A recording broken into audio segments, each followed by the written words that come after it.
বর্তমানে সৌদি আরবে প্রচুর পরিমাণে বিরল মাটি মজুত রয়েছে, যে মাটি হচ্ছে সামরিক যন্ত্রপাতি এবং সামরিক ক্ষেত্রে এই মাটি ব্যবহার করা হয়।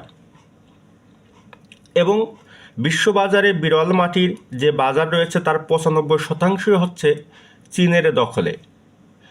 সৌদি আরব বিরল মাটি বাণিজ্যে যদি প্রবেশ করতে পারে তা চীনের একচ্ছত্র আধিপত্যকে চ্যালেঞ্জের মুখে ফেলবে এবং যুক্তরাষ্ট্র ঠিকই এই চ্যালেঞ্জ যাতে সৌদি আরব অতিক্রম করতে পারে সেজন্য সৌদি আরবের পাশে থাকার আশ্বাসও দিয়েছে।